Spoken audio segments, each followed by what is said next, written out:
दोस्तों, संतुलन समय की आवश्यकता है। आबादी के गुण अवगुण के आधार पर विश्लेषण हो, न कि महज जनसंख्या को बोझ मानकर। नमस्कार, प्रणाम। आप देख रहे हैं स्टोरी वाइज और मैं हूं चंदन। दोस्तों, पिछले कुछ वर्षों से हर आईवीएफ या आम भाषा में टेस्ट ट्यूब बेबी के छोटे बड़े शहरों में हो रही वृद्धि, घटती प्रजनन दर, शहरी युवा विशेष तौर पर व्यावसायिक शिक्षा में दक्ष पीढ़ी की संतान उत्पत्ति के प्रति निरंतर बढ़ती अरुचि भविष्य के लिए शुभ संकेत नहीं है। मोटे अनुमान के अनुसार दोस्तों, हर 10 वर्ष के भीतर भारत में आईवीएफ उद्योग लगभग 5 गुना वृद्धि के साथ $370 करोड़ के बराबर हो जाता है। दोस्तों, जो 2020 में $80 करोड़ से भी कम था। इन तथ्यों से यह निष्कर्ष नहीं निकालना चाहिए कि प्रजनन क्षमता में कमी आ गई है दोस्तों, बल्कि इसकी पृष्ठभूमि में संतान उत्पत्ति के प्रति बढ़ती अरुचि है। कैरियर के कारण बच्चे पैदा करना अविभाज्य वर्ग का प्राथमिकता में लगभग अंतिम छोर पर पहुंच गया है। दोस्तों, इस प्रकार एक नए समाज की संरचना हो रही है। इस वर्ष संयुक्त राष्ट्र ने विश्व जनसंख्या दिवस के अवसर पर उपेक्षित एवं वंचित वर्ग सभी गणना तथा आंकड़ों के वैज्ञानिक संग्रहण को अपना लक्ष्य बनाया है।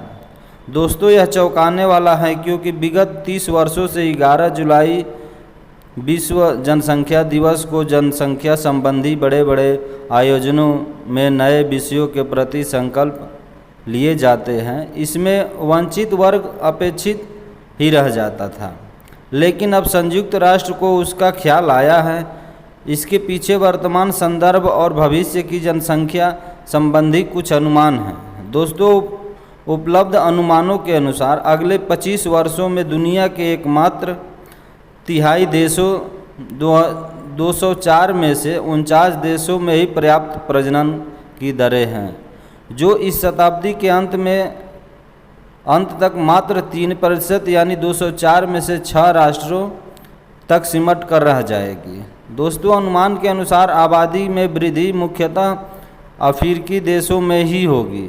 माना जाता है कि शताब्दी के अंत तक आधी आबादी अफ्रीकी राष्ट्रों में पैदा होगी। इसके साथ ही प्रजनन की प्रवृत्ति मूलतः निम्न मध्य वर्ग तथा सीमित रह जाएगी। दोस्तों, जिससे भविष्य में व्यापक वर्ग भेद होने की आशंका है, क्योंकि आबादी में निम्न आय वर्ग की संतानों की बहुतायत होने तथा उच्च वर्ग के संतान उत्पत्ति से बेरुखी होने के कारण उपलब्ध संसाधनों पर धीरे धीरे नियंत्रण बदल जाएगा, जो अविभाजित वर्ग को मंजूर नहीं हो सकता है।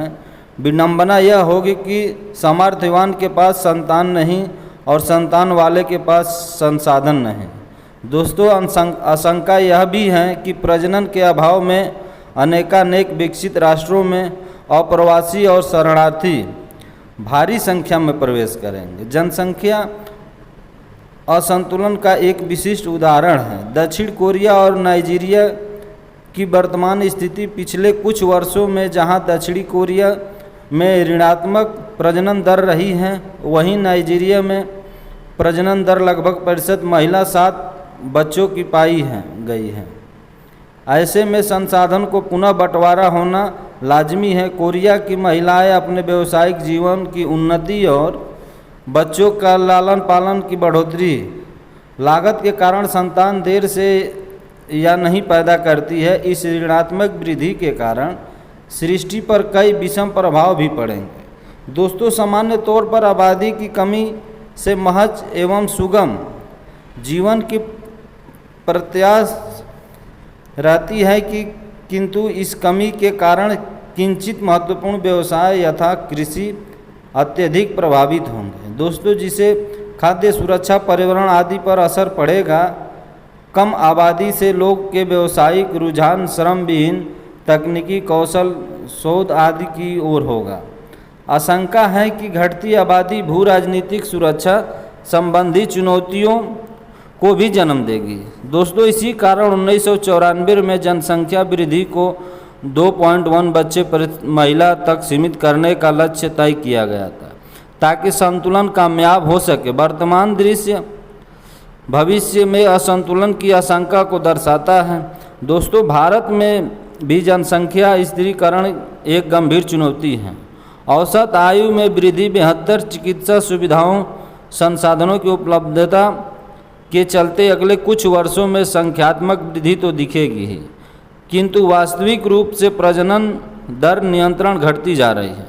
दोस्तों, आशंका है कि शताब्दी के अंत तक प्रजनन दर मात्र एक बच्चा प्रति महिला तक सीमित हो जाएगा। अतः आवश्यक है कि आबादी की गुणा अवगुण के आधार पर विश्लेषण न हो, न कि महज जनसंख्या को बोझ मानकर। संतुलन समय की आवश्यकता है दोस्तों, तो प्राकृतिक रूप से संतान उत्पत्ति को कायम रखना भविष्य की आवश्यकता है। दोस्तों, आप देख रहे हैं स्टोरी वाइज, और हमारी आप सभी को वीडियो कैसी लगी? अगर अच्छी लगी है तो हमारे चैनल को ज़रूर सब्सक्राइब कीजिएगा और एक लाइक कर दीजिएगा। और दोस्तों, कमेंट में ज़रूर बताइएगा कि हमारी वीडियो आप सभी को कैसी लगी।